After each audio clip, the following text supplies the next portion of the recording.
and welcome to a short tutorial about manipulating pivot tables in Byologic from Protein Metrics.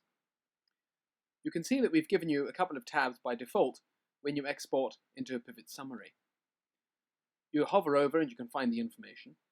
And have a good look at the tabs. You can get bar charts and you can get tables. We'll let you explore those on your own. But let's say you're not happy with what we've offered you by default.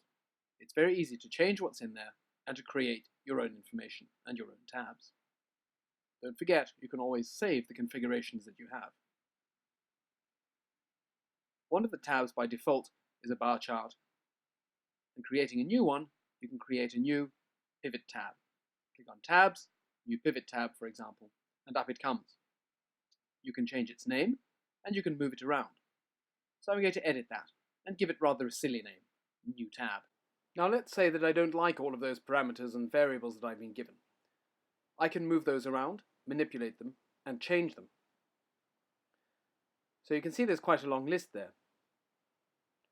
I don't really want all of that information, so protein accession name, for example, I click on the left button, I drag it across, and I move it into the left part of the screen storage area. Neither I need one of the other variables, for example, the modification name. I'm going to move that out of the way too, and that I move it into the left storage area. Great, now my table's a lot simpler.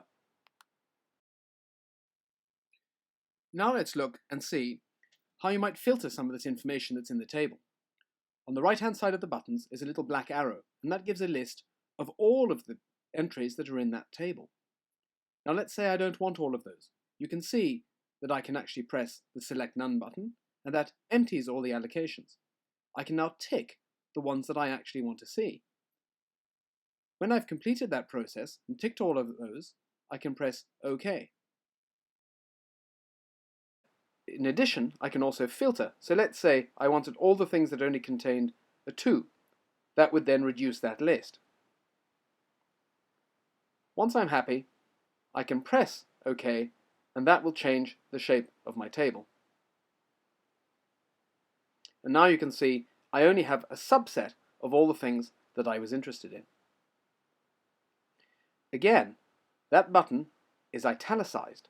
That means it shows that it's got a filter applied to it. Not all of the information that was exported from the peptides table is there.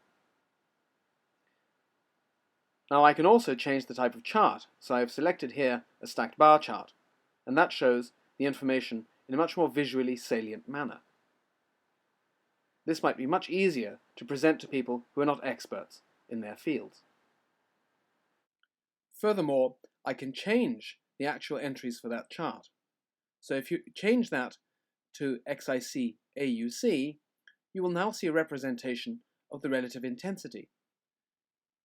Additionally, you can also change the way in which the scientific notation is shown. Go to Settings. In that pop-up box, you can tick Scientific Notation. You can also do things like change the colors. So I'll go to a nice Protein Metrics orange or a pink or something like that and press OK. Whoops, I'm not so sure about the pink. Oh dear, let's go back to orange. I think that was better. And there you go.